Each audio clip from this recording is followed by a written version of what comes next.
Amen, amen. Good morning po sa ating lahat.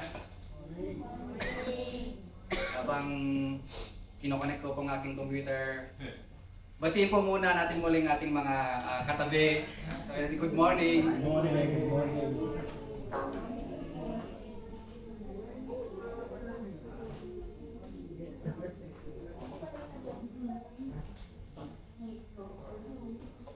Amen.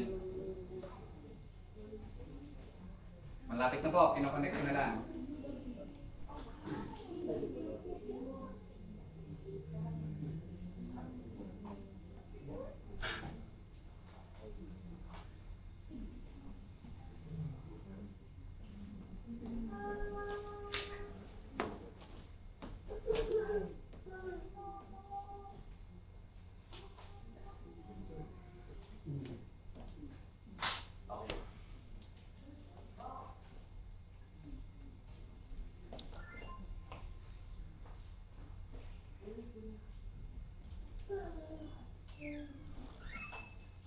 Amen po. So muli po, good morning po sa ating lahat. Welcome po sa Abide Christian Fellowship. And on behalf po sa ating mga pastors, Pastor Sam, Pastor Gladys, and Pastor Joey, muli po ako muna ang mag-deliver ng message po sa araw na ito. And good morning. Nice ko lang po welcome po ang ating visitor po, mga visitors natin. So, finally po, naaya ko na rin po ang aking isang kaibigan na muli kong, dati ko pang nililigawan na pumunta dito. Let's welcome po ang ating kapatid na si Brian and ang kanyang member. Yes. So, let's move on na po sa ating Word of God. So, ang title po natin is Jesus is not finished with you. And ito po yung title po natin na nakaka-relate po tayo dito sa message na ito na aking i-share for today. At hindi lang po isang verse, main verse, kundi po bali about 3 or 4 verses po. So take notes na lang po. Amen. Basahin po natin dito sa John chapter 21 verse 15 to 17 sa Tagalog. Pagkakain nila, tinanong ni Jesus si Simon Pedro, "Simon, anak ni Juan, iniibig mo ba ako ng higit sa mga ito?" "Opo, Panginoon, alam niyong mahal ko kayo," tugon niya. Sabi sa kanya ni Jesus, "Kung gayon, pakainin mo ang aking mga batang tupa." Muli siyang tinanong ni Jesus, "Simon, anak ni Juan, iniibig mo ba ako?" Sumagot si Pedro, "Opo, Panginoon, alam niyong mahal ko kayo." Sabi ni Jesus, "Alagaan mo ang aking mga tupa." Pangatlong ulit na tinanong siya ni Jesus, "Simon, anak ni Juan, mahal mo ba ako?" Nalungkot si Pedro sapagkat 3 beses siyang tinanong ng mahal mo ba ako. At sumagot siya, "Panginoon, alam po ninyo ang lahat ng bagay. Alam ninyong mahal ko kayo." Sinabi sa kanya ni Jesus, "Pakainin mo ang aking mga tupa." And sa English version po, when they had finished eating, Jesus said to Simon Peter, "Simon, son of John, do you love me more than this?" "Yes, Lord," he said, "you know that I love you." Jesus said, "Feed my lambs." Again, Jesus said, "Simon, son of John, do you love me?" He answered, "Yes, Lord, you know that I love you." And Jesus said, "Take care of my sheep." The third time he said to him, "Simon, son of John, do you love me?" Peter was hurt because Jesus asked him the third time, "Do you love me?" He said, "Lord, you know all things. You know that I love you." He said, "Feed my sheep." Muli po, manalangin po muli tayo sa ating Panginoon. Hallelujah, Father God. Maraming salamat po, Panginoon, sa muli po, Panginoon, na binigyan niyo kami ng opportunity, Lord God, na makapakinig ng iyong mga salita, Panginoon. Panginoon, muli po kami ay lumalapit sa inyo. Nagpapakumbaba, Panginoon, humingi ng kapatawaran. Ang galing po, Panginoon, na prepare our hearts, Lord God. Gabahin niyo po, Lord God, ang aming mga puso at isipan, Panginoon, para mapakinggan namin ng mabuti ang iyong mga salita, Lord God.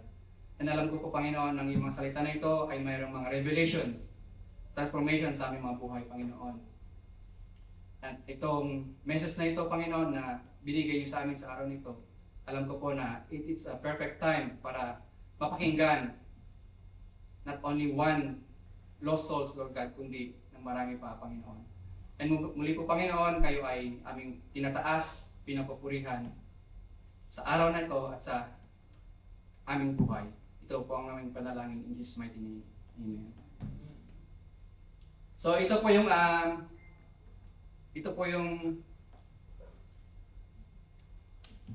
story na ito po ay after po ng resurrection.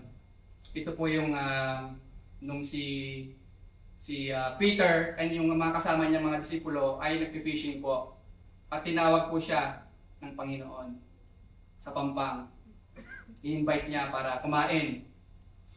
At dito po niya tinanong tinanong ni Jesus si Peter na yun nga po na kung mahal niya ang ating Panginoon. Makikita po natin dito sa story na ito na meron po siyang yung niredeem niya si Peter. Niredeem niya sa pagka-deny niya ng 3 beses. Naalala po natin nung before ma-crucify si Jesus Christ, sabi tinanong din ni nating Panginoon si Peter ng ganito, do you love me? At anong sabi niya? Yes. Pero anong nangyari po? Dininay niya ang 3 beses. It is same po sa atin. Nakaka-relate po itong kwento na ito sa atin. Dahil ganoon din po tayo, ilang beses na nating dininay ang ating Panginoon. Ilang beses na natin siya, not only 3 times. It could be more than 1,000 times na nating dininay ang ating Panginoon sa ating buhay. Pero ganun pa man, ang ating Panginoon, yung kanyang grace, ay napakahaba, unlimited, di ba? Na hanggang ngayon, inaakay pa rin tayo ng ating Panginoon, ini-invite pa rin tayo ng ating Panginoon para tayo ay magbalik loob sa Kanya. Peter is one of the most relatable people in Scripture because his life reflects the struggle that many believers. Peter was not cold-hearted unbeliever. He is actually he genuinely loved Jesus. Si Pedro ay hindi isang pusong bato na hindi sumasampalataya, pero siya ay tunay niyang minamahal ang ating Panginoon. He was passionate, bold, emotional, sincere, yet Peter failed.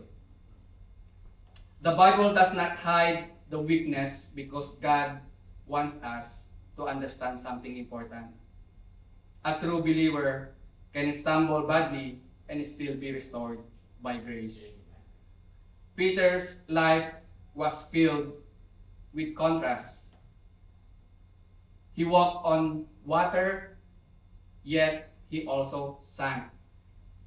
He confessed Jesus Christ, yet later on he denied. He boldly drew a sword for Jesus, yet later became afraid of a servant girl. He preached at the Pentecost with power, yet he hid in fear. Peter Peter teaches us something about human nature. We are often weaker than what we think. Tama po yun, na we are weaker than what we think. But Peter's story is also teaches us something about Jesus. Christ is more merciful than we deserve. This teaching is not mainly about Peter's failure. It is about Jesus' faithfulness.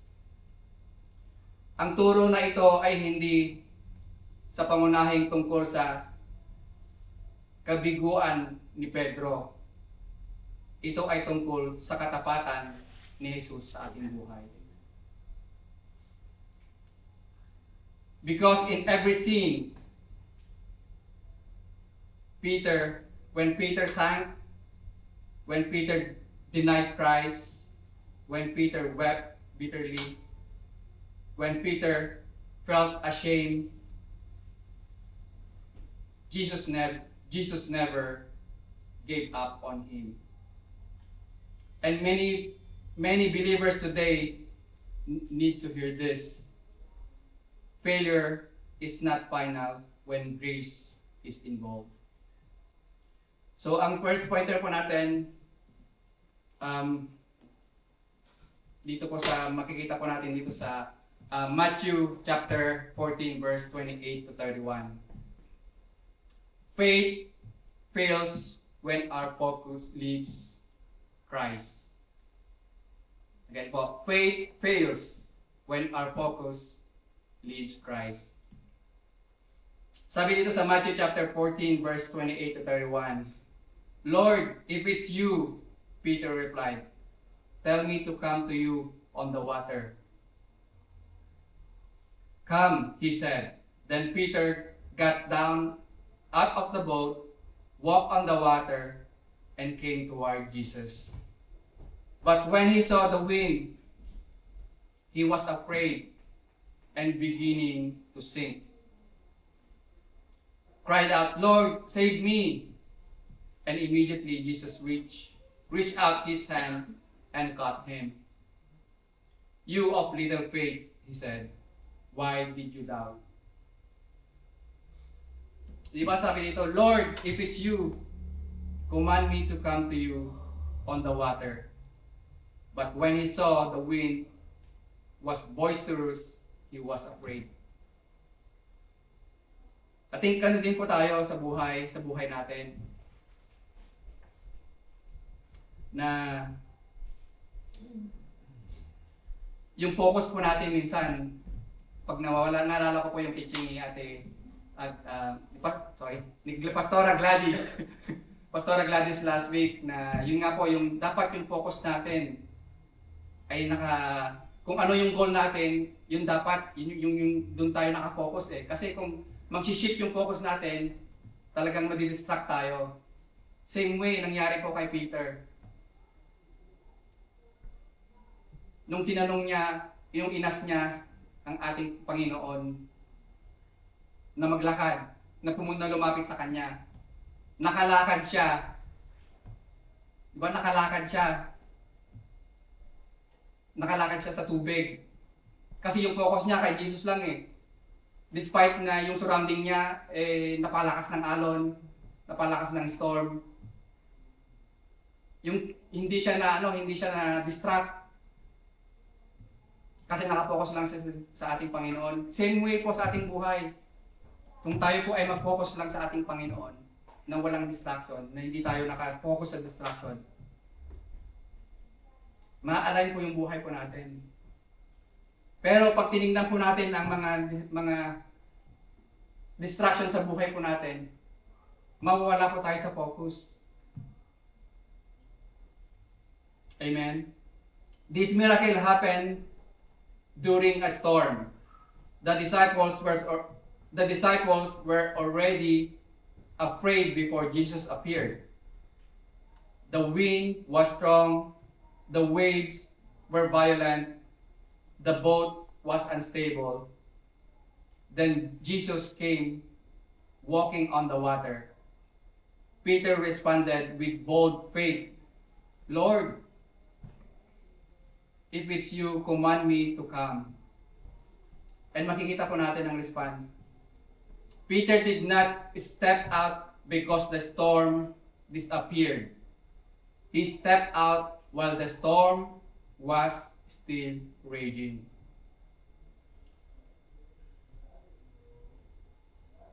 Faith is not the absence of storms. Faith is trusting Jesus in the middle of storms. Peter walked on the water because his attention was fixed on Christ. The impossible became possible because Jesus was the center of Peter's focus. But then, when he saw the wind, Peter shifted his attention. Peter shifted his attention from Christ to circumstances, from the Savior to the storm, and from faith to fear. And the moment fear became greater than trust, Peter began to sink. This reveals us something very powerful. What controls your focus will eventually control your emotions. If your eyes stays on fear, problems, disappointment, sicknesses, rejections, then anxiety will dominate your heart. Pero ang sabi po dito, but when your eyes stays on Christ, faith rises above fear. At sabi rin po dito sa Hebrews chapter 12, verse 2. Ano sabi dito? Fixing our eyes on Jesus, the pioneer and a perfect of faith. Looking unto Jesus is the author, looking unto Jesus, the author and the finisher of our faith. Another one po, Isaiah chapter 26, verse 3. You will keep him in perfect peace, whose mind is stayed on you. And Colossians chapter 3, verse 2. Set your mind on things above, not on things on earth. Peter did not sink immediately when he looked away. He began to sink gradually. Ganun din po tayo. Hindi naman po yung faith po natin sa Panginoon ay hindi naman po basta-basta nawawala, di ba? Ganun din po na naglalay pag naglaylo tayo, pag mainit na mainit tayo sa ating Panginoon, tapos bigla tayong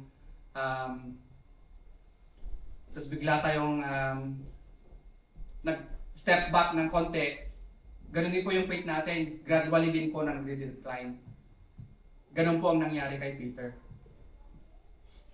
That is how spiritual decline and often happens. Most believers do not suddenly fall overnight. It usually begins slowly.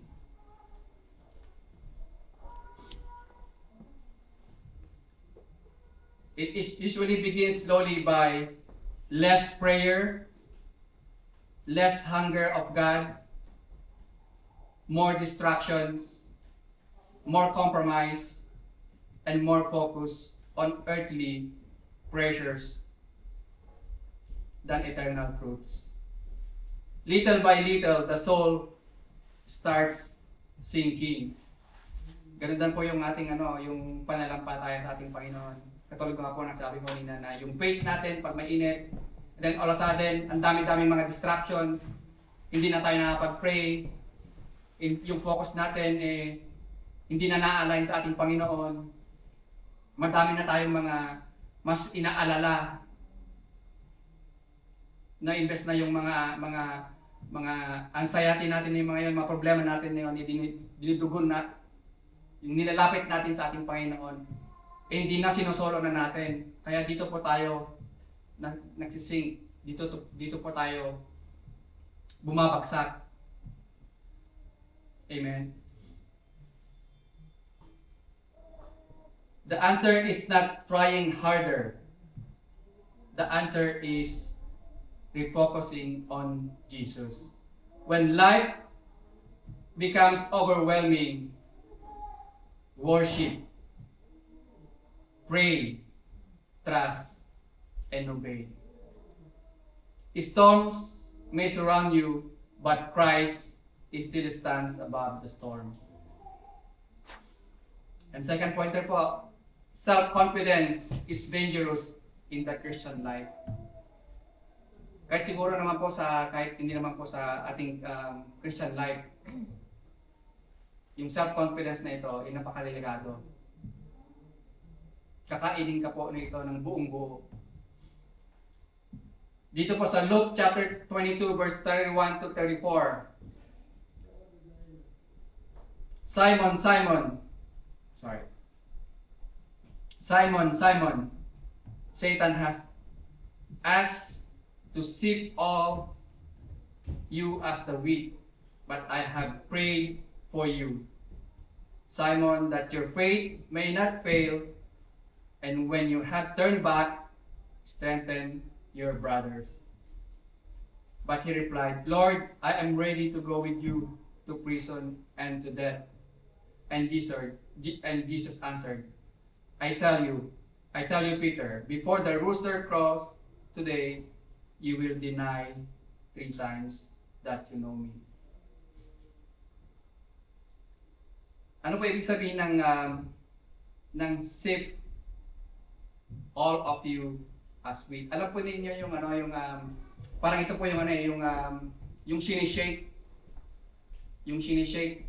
yung kumbaga yung mga old ways po ng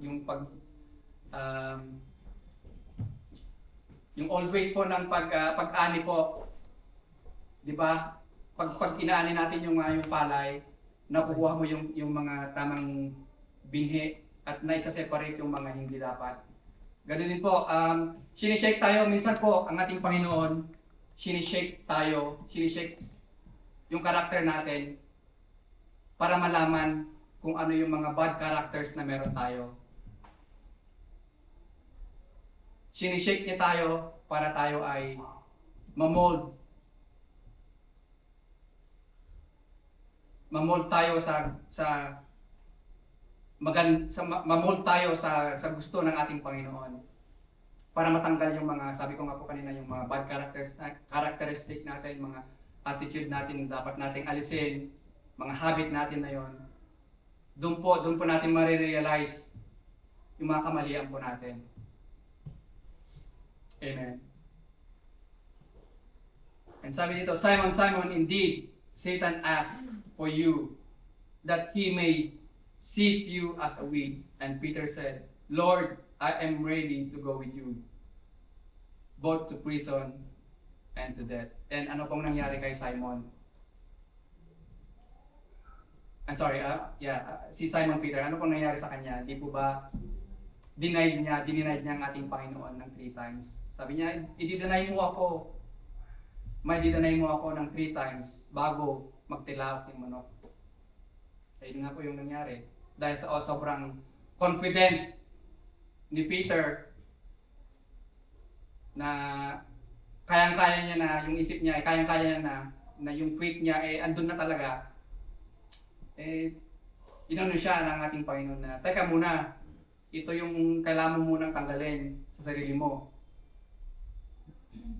Kaya yun po, nangyari, dinanay niya ang ating Panginoon ng 3 times. Peter sincerely believed he would never deny Jesus. His love was real, but his confidence was misplaced. Peter trusted more in his emotions, passions, intentions, than in God's sustaining grace. And Jesus warned Peter, Satan has asked to sift you like a wheat, Sifting removes what is loose and exposes what is real. God allowed Peter to discover something painful. Peter was weaker than he thought. Sometimes God allows us to see our weakness so we stop depending into ourselves. Peter thought, I am strong enough. But when fear and pressure came, Peter collapsed. The strongest declaration are meaningless without dependence on God. Again po, the strongest declarations are meaningless without dependence on God. And why did Peter fall? Peter's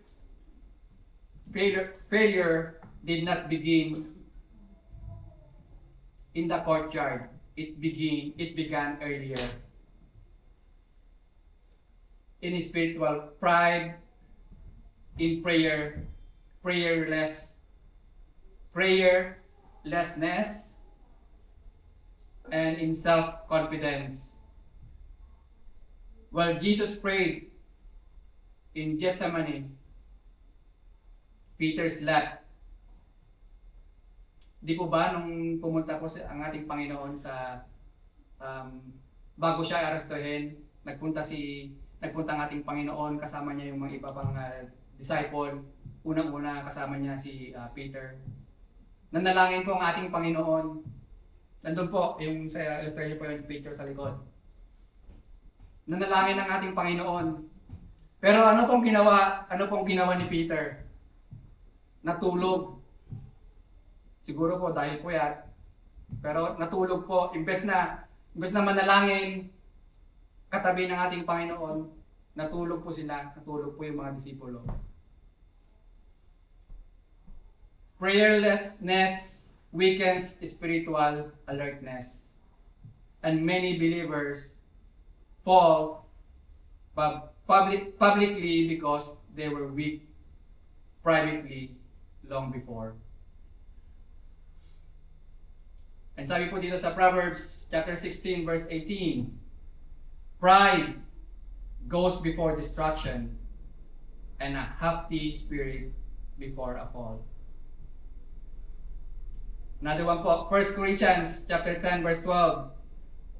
So if you think you are standing firm, be careful that you don't fall.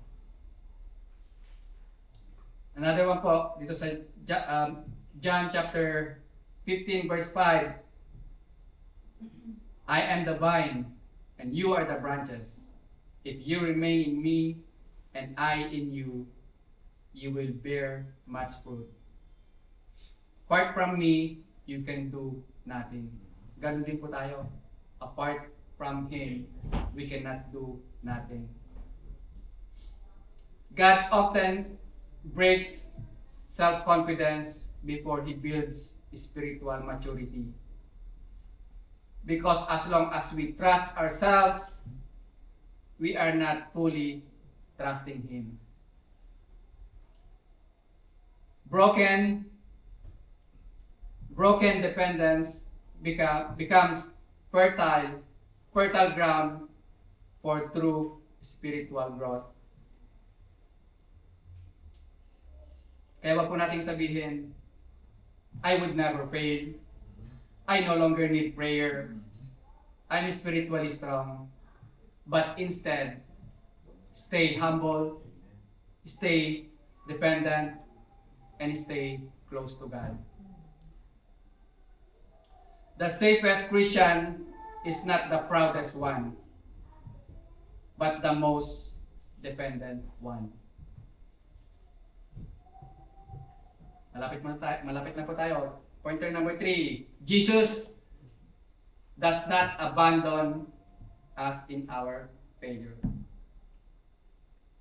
Dito po sa Matthew chapter 14 verse 30 to 31. But when he saw the wind, he was afraid and beginning to sink. cried out, Lord, save me. Makikita po natin dito sa chapter 1. Immediately, sabi di ba? Immediately, Jesus reached out his hand and caught him. You of little faith. He said, why did you doubt?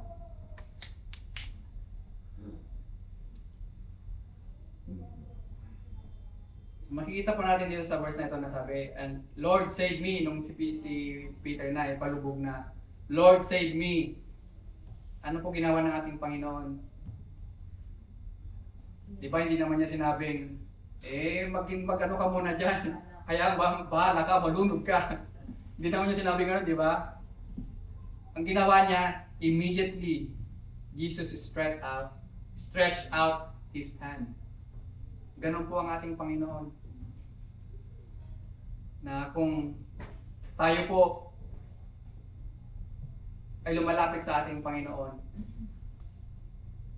minsan akala natin, ang layo-layo niya, akala natin walang ginagawang Panginoon. Pero meron po. Meron po ginagawa ang ating Panginoon sa ating buhay.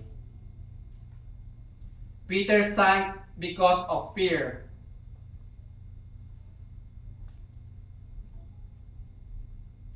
Maano po natin dito? Di ba sabi, Lord save me. But Peter still knew where salvation was found. Even failure, Peter turned toward Jesus. And immediately, Jesus reached out for him. The word immediately matters. Kasi po, ang ating Panginoon, He did not hesitate. He did not ignore Peter. He did not say, you should have trusted me better. Di ba? Hindi naman niya sinabing gano'n. He rescued him first.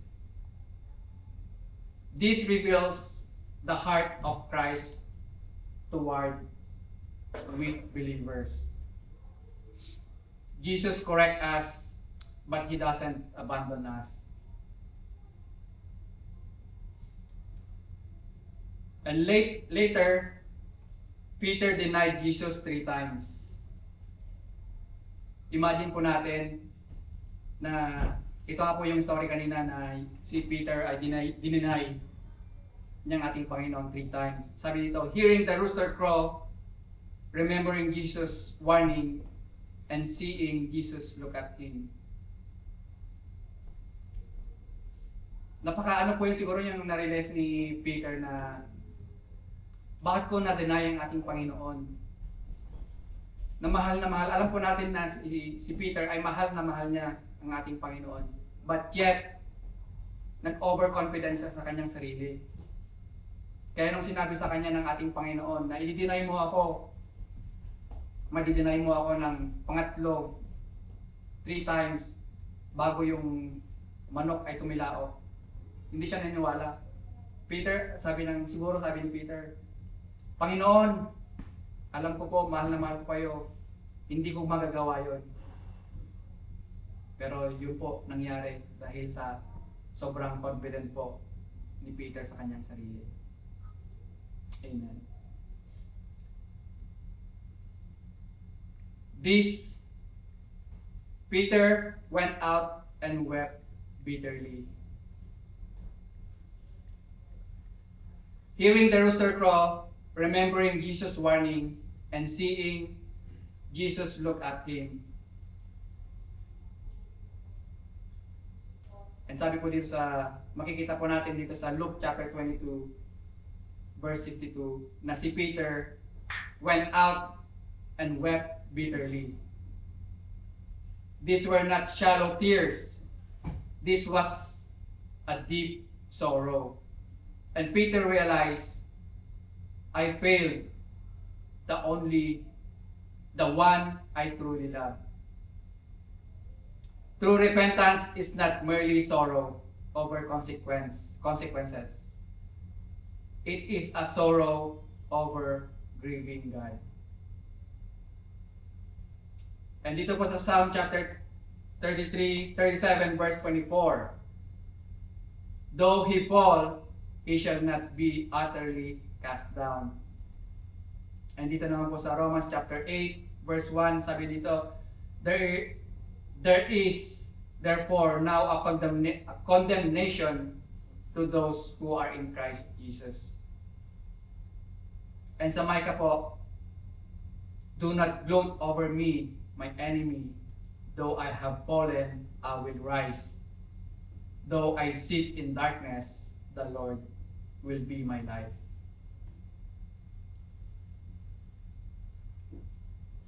Meron pong dalawang klase po ang denial. Dito po sa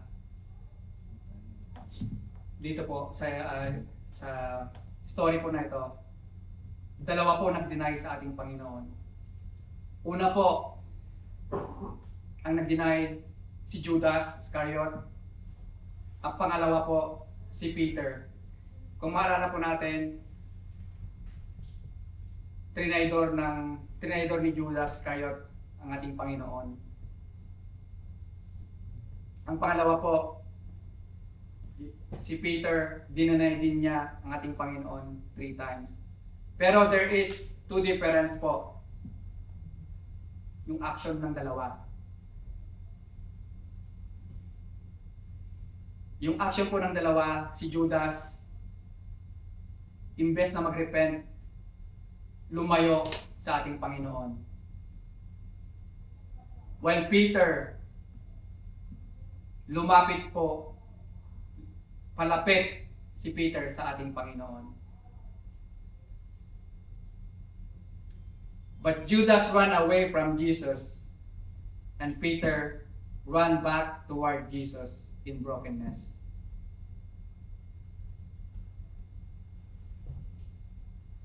One despaired, and the other repented. Failure itself does not destroy a believer. Refusing grace does.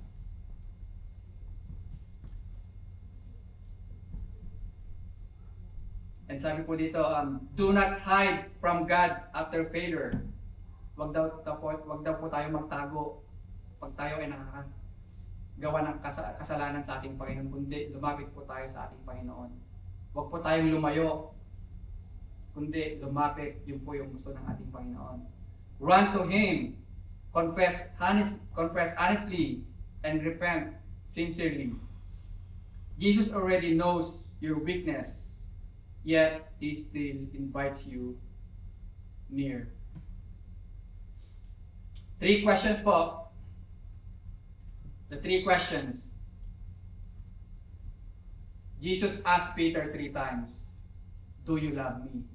Why 3 times? Because Peter denied Him 3 times.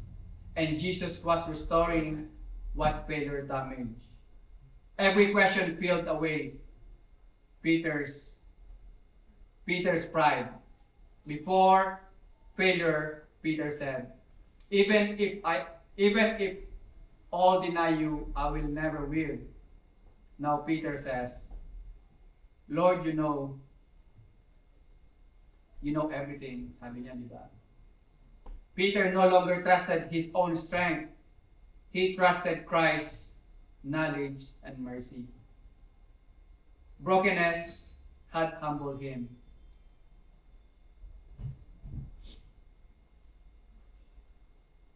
Sa Psalm chapter 51 verse 17, sabi dito, a broken and a contrite heart you will not despise. And sa Joel chapter 2 verse 25, I will repay you for the years the locusts have eaten, the great locust and the young locust, the other locust and the locust swarm, my great army I sent you among. Lahat na naman ito i-restore ng ating Panginoon as long as na we come back to Him. Amen. 2 Corinthians chapter 12 verse 9. But He said to me, my grace is sufficient. My grace is sufficient for you, for my power is made perfect in weakness. Therefore, I will boast all the more gladly about my weaknesses, so that Christ's power may rest on me. Kaya, pag tayo po napipil natin na yung kasalanan natin ay hindi na kayang patawarin, kung napipil po natin na sobrang bigat na yung kasalanan po natin, nagkakamali po tayo. Ang grace po ng ating Panginoon is sufficient. Ang gusto niya lang po, ilapit natin sa Kanya lahat. Instead na tayo ay lumayo sa Kanya dahil sa mga kasalanan na nagawa natin, ang gusto po ng ating Panginoon, lumapit pa tayo lalo sa Kanya. Isumbong natin sa Kanya, isurrender natin sa Kanya lahat ng mga kasalanan na nagawa natin. And He is just faithful na tayo ay tatanggapin ng ating Panginoon. Amen. And lastly po, God can turn failure into testimony, into ministry and testimony. Then Peter stood up with the 11 and raised his voice and addressed the crowd. Fellow Jews, all of you who live in Jerusalem, let me explain this to you. Listen carefully to what I say.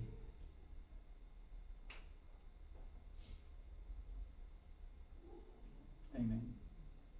And another one po, sa Acts chapter 2 verse 41, those who accepted his message were baptized, and about 3,000 were added to their number that day.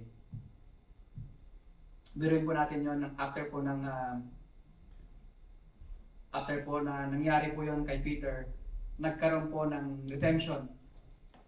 Nagkaroon po ng naging bold po si Peter after po ng pag-invite ng ating Panginoon sa kanya. After po ng pag-admit ni Peter sa lahat ng mga kasalanan na gawa niya sa ating Panginoon. After ng pag-restore ng Panginoon kay Peter, nagkaroon po ng boldness, nagkaroon po ng nakasave po siya, nakasave sila ng almost, yung sabi dito, 3,000 lost souls para sa ating Panginoon. It is same way po sa atin. Same way. Tayong isa po, bawat isa po sa atin, gagamitin po tayo ng ating Panginoon. Gagamitin po tayo ng ating Panginoon, maghayag ng kanyang salita. Hindi po natin ililimit yung sarili natin. Hindi po natin sasabihin na hindi natin kaya yon. As long as na we trust into Him, hindi po sa ating sariling kakayahan, kundi sa kakayahan po ng ating Panginoon. Kung tayo po ay magpagamit sa ating Panginoon, ganun din po. Amen. The same Peter who once denied Jesus publicly later preached Jesus publicly with boldness. What changed? Peter encountered restoring grace.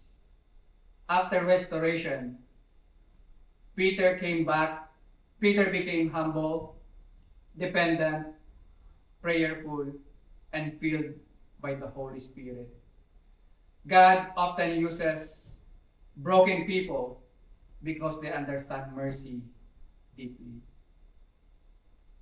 People who know grace personally can minister grace powerfully. Peter's greatest failure became part of his greatest testimony. Ito po yung paborito ni Pastor Joey, Romans chapter 8 verse 28. And we know that all things God works for good things, those who love Him. And sa 2 Corinthians chapter 1 verse 4, who comfort us in all our troubles, so that we can comfort those in any trouble with the comfort we ourselves receive from God. Amen. And another one po, Philippians chapter 1 verse 6. Being confident of this, that he who began a good work in you will carry it onto the completion until the day of Christ Jesus. God does not merely forgive failures. He redeems them. The enemy wants your failure to become your identity. But God can transform shame into humility, wounds into wisdom, pain into ministry, and failure into testimony. Amen po. So yung summary po natin sa ating napag-aralan today, number 1 po, faith fails when focus leaves. Second po, self-confidence leads to spiritual weakness. Third, Jesus does not abandon failing believers. And fourth, Jesus restores broken people. And lastly po, God can turn failure into testimonies. Amen.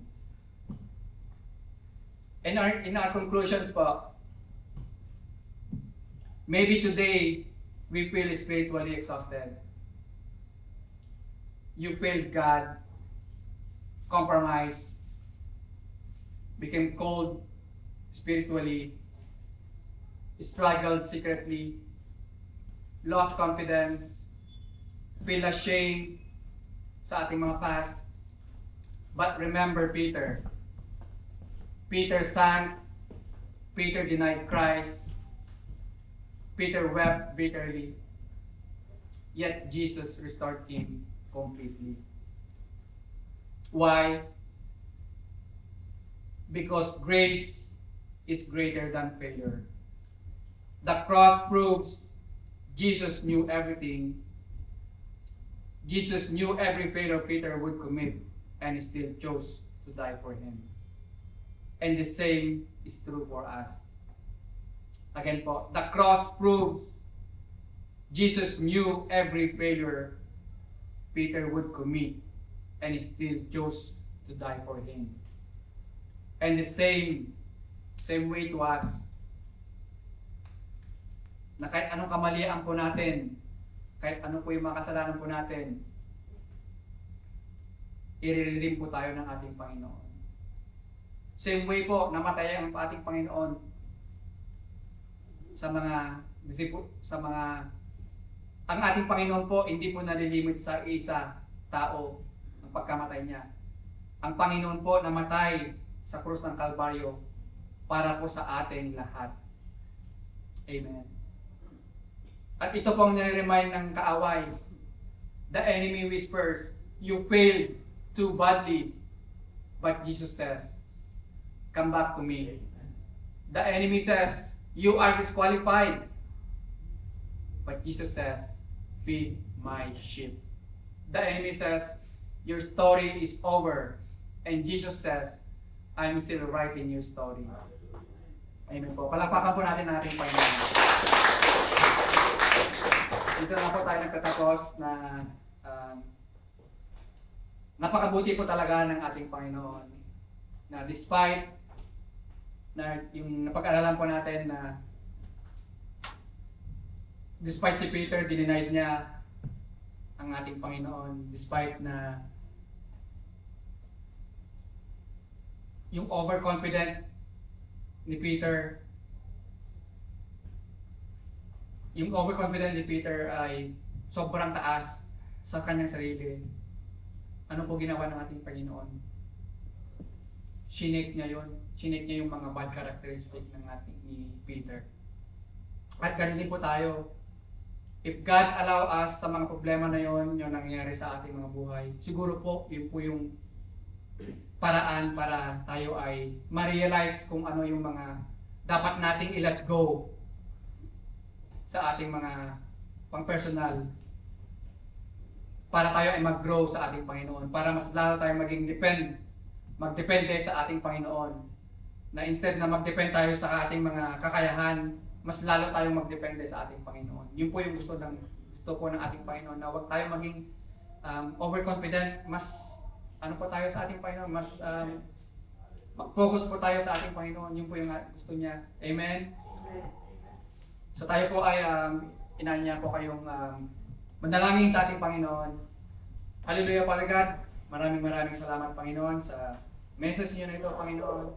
Naway nagkaroon po ng revelation, clarity sa bawat isa sa aming Panginoon. Alam ko po, Panginoon, na kaming lahat na nagkakaroon ng struggles, nagkakaroon ng personal struggles, Panginoon, ng problema, anxiety, mga personal naming pagsubok, Panginoon.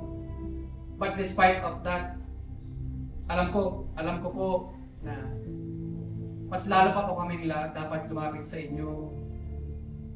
Maraming salamat po, Lord God, sa message niyo nito, na you make us realize na hindi namin kaya mag-isa, na hindi namin kayang isolve ang mga problemang ito sa pansarili lang namin kakayahan, kundi mas lalo pa kami mag-depend sa inyo, Panginoon. And thank you, Father God, na